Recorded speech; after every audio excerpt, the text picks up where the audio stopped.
Hello, and thank you for joining me on this recap of the sleep challenge. Sleep challenge ended about almost 2 hours ago. Well, actually, hour and 20 minutes ago.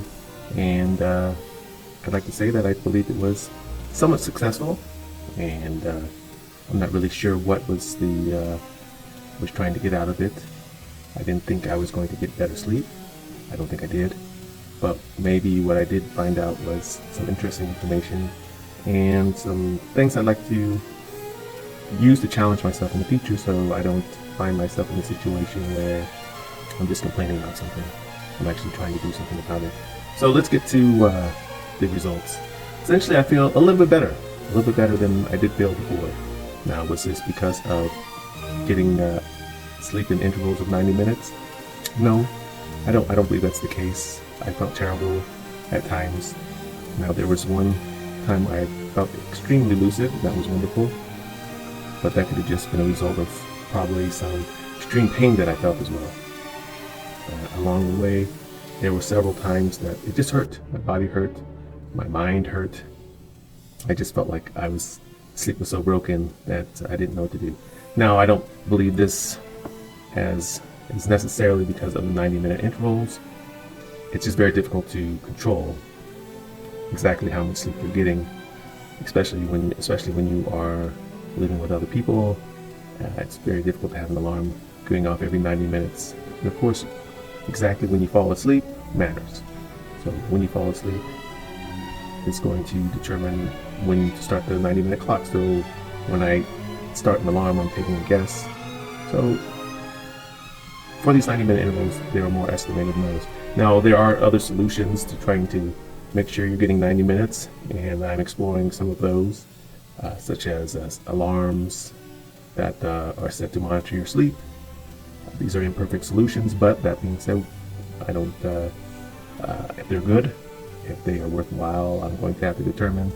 I've read a lot of different information because of the sleep challenge. I started looking for other ways to find better sleep. Well, ultimately, I'm not really looking for better sleep. I'm looking for a better awake. I want the time to awake to be more productive. And that being said, I do feel as though I've been more productive this week. I haven't been laying in bed trying to get that extra 30 minutes, that extra 45 minutes of sleep. I got to the 90 minutes. I woke up, and then at that point, if I couldn't get another 90 minutes, I would go do something. If that meant making a video, spending time with my family, something else, other than laying there hoping that I would get a little extra sleep. So in those terms, I do feel I was more productive. As well as considering my cognitivity, in regards to my cognitivity, do I think it was higher or lower?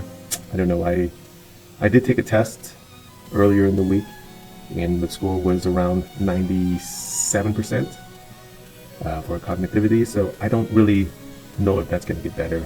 And let's say I scored 100%, would that really be meaningful to anybody? I certainly don't feel that I explained at the time after taking the test. If I went and took it again, I think I would do better purely because I knew exactly what the test was looking for. I didn't have to guess. Some of the tests that are available for free online are difficult to understand entirely. Maybe that's why they're free. That being said, once you've taken it, pretty much is self-evident what you're supposed to be doing.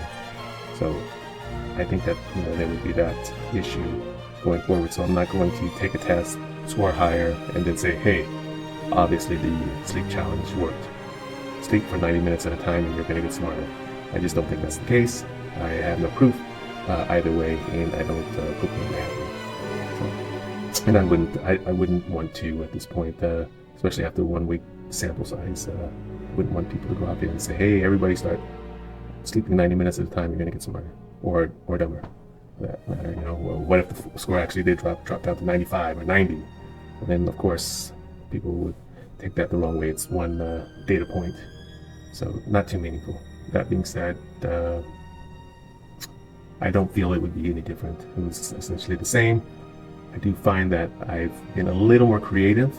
I've been doing things differently, and maybe that was just a side effect of trying different things along the way. There were times during this week where I was so extremely tired that I took a cold shower, or I did other things to help get me back into back out of the tiredness. The cold showers, I think I've taken 3 days of consecutive cold showers.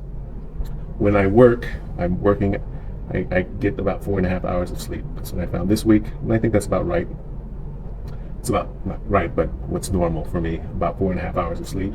Almost every single day I sleep one time for an hour and a half, and then I get 3 hours someplace else. Occasionally it's an hour and a half here and an hour and a half there, and one more hour and a half before I go to work. So it didn't really change.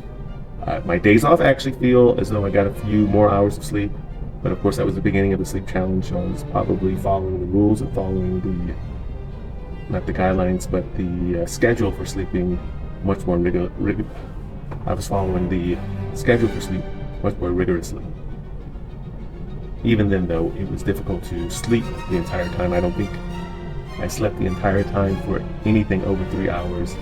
If I remember right, I got 4 hours of sleep was the longest sleep period that I got for the entire week. I think I got that twice. But once again, that's not unusual. It's pretty normal for me at this stage of my life. So looking back at it, I looked at some figures today. My average hours of sleep for any particular day was 5.5 hours. That is probably about normal for me.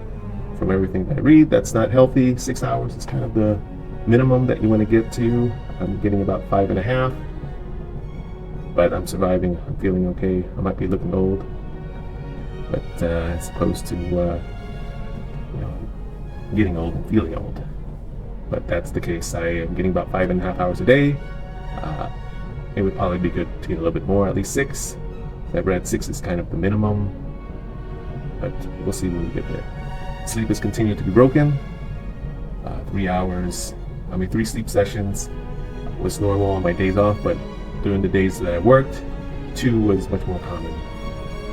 Once when I get home, and then once my son wakes up, we pretty much spend the day together until his mom wakes up. Gets off of work and takes charge, and then I take a nap before work. When I have the days off, I wind up getting 3 of those sessions in, so I can get it up to 7.5 hours. Which I think that's a little higher than normal. So I probably did get a little bit more sleep this week than normal. I'm pretty sure my average is closer. It's probably less than 5 in a normal week. So the sleep challenge, I probably found myself with a little more sleep.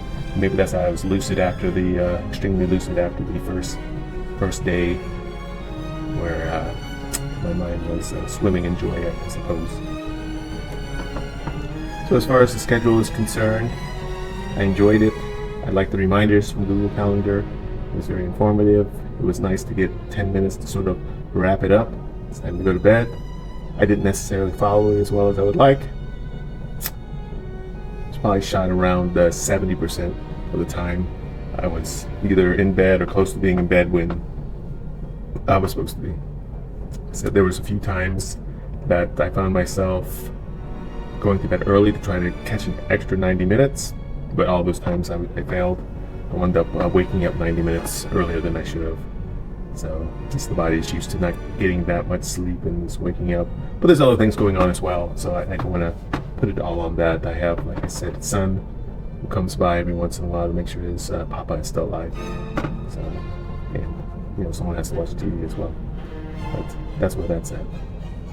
So the 3 things that I was considering the 90 minutes, say that was give myself a B for following that. The staying on schedule, give myself a B as well for that. For the final one, not feeling guilty, I'll give myself an A for that. Maybe an A-.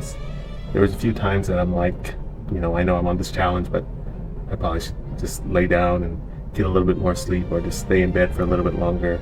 So I languished there for a few minutes here and there, but ultimately, at the end of the day, that's where the challenge truly lied for me, was to not feel guilty, to get up, feel like it was okay. It was only for a week. Let's see what happens. And for that, give myself A-. I could have just done it automatically and not thought about it, supposedly. But I think that's probably the most valuable thing, is to make sure that you're not putting stress on yourself to get something that you're just not going to get. Accept what you're not going to get. Try to work with it. Try to find something else maybe to help you get over that eventually, but to not feel guilty about it. So for that, I think I did pretty well. So what's next? Well, am I going to continue doing 90-minute sleep intervals? Yes and no. I'm going to look at the clock. I'm going to see when I go to sleep. I'm going to try to keep a sleep diary, which I kind of kept this time, but not as much detail. But I'm going to try to track my sleep a little bit better over the next week or two, and then see, okay, when did I feel good? When I woke up, when did I not feel good? And does it matter?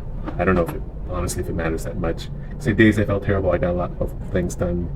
Things I felt great, I got a lot of things done. Would I prefer to feel great most of the time, but feeling terrible every once in a while is just part of life, something you gotta accept, and something you must endure. I don't think that you should be looking for always feeling great, but feeling great once in a while, okay, I'll work with that. And understanding how to get there, understanding what I need to get there, I think that's kind of the purpose of keeping the diary, see if there's some correlation.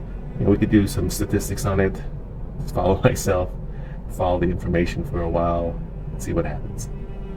What's more, so while I was doing the sleep challenge, I found myself looking for more information on sleep and how to get good sleep, and how to get more good awake time, better awake.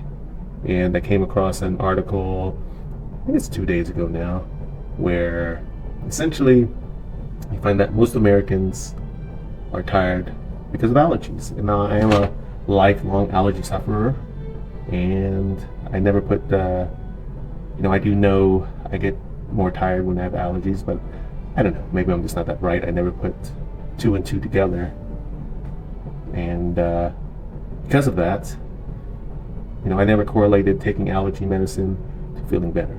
So what I'm going to start doing this week is making sure I take some sort of allergy medicine before I go to sleep. And I'll just measure the time on my sleep. Now in the past, I did notice when I took a Benadryl, I slept much, much longer. Sometimes, back last time I took Benadryl was probably 15 years ago. And it did have the effect of making me sleep. Unfortunately, when I woke up from those sleeps, I was extremely groggy. And, maybe I just slept too long. Maybe I woke up in the wrong part of the cycle. But they didn't seem as though they were beneficial sleeps. Benadryl probably had the greatest effect on my sleep of any drug I've ever taken, or anything for that matter. But that being said, it wasn't a good sleep for me, and the effect didn't last long. I did try it several more times after that, and it no longer had that effect of making me sleep longer. It didn't have any effect on me at all, it seems. I haven't taken Benadryl in probably at least 10 years, but maybe it's time to try it again. See if with this new information, I can get it. So on those days that I do have the ability to sleep for 8 hours, maybe I take a Benadryl and have some sleep. And if I wake up at the right time, I don't feel groggy, I just feel great. Who knows? We'll try. I'm going to try different things. Like I said, I'm going to try different allergy medicines to see if I can feel better. I have a lot of different kinds here, and I generally don't take them before I go to bed. So maybe that will do it. We'll see. Maybe I've been a fool all this time, and now this is going to fix everything. Maybe it's lucky. Maybe I'll be lucky and I'm just a fool. But anyways, that's where we're headed. I have been looking into devices, different kinds of devices to track, monitor, give data concerning sleep. Once again, I don't know how much it matters if I sleep well or not. What it really matters to me is the time when I get up. Will I be productive? Will my memory be sharp? Will I be able to do things? So in the website, in the channel, I'm going to add some videos that should help with concentration, should help with productivity, and that should help with sleep. See if they actually do. There's, what are they called? Theta waves. There's a lot of different things out there, different colors that are supposed to help you concentrate, supposed to help you relax, supposed to give you advantages in different parts of your life. I'm going to try some of that, see if it has any meaningful effect. I did try one on focusing, and it did seem to focus me pretty quickly.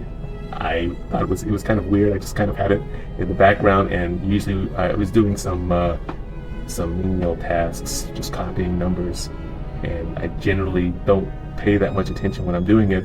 but for some reason I felt extremely focused when I was doing it, and I just happened to have it on in the background. The noises. I think I had some colors to. It was purple, but anyways, very unscientific. But I said, well, it's just something to lead, something to go on, something to try to make things better. And that's what I'm going to be doing. I'm not going to be spending as much time thinking about getting better sleep, but I am going to be spending just a little bit extra time of trying to get better sleep. I'm going to stop complaining about not getting sleep, or at least attempt to stop complaining about getting not enough sleep. As always, it's a challenge.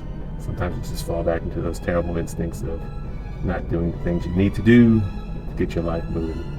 Anyways, thank you for taking this journey with me. Hope you enjoy what we've talked about. If you have any comments or questions, feel free to ask me in the comment sections. Have a good day.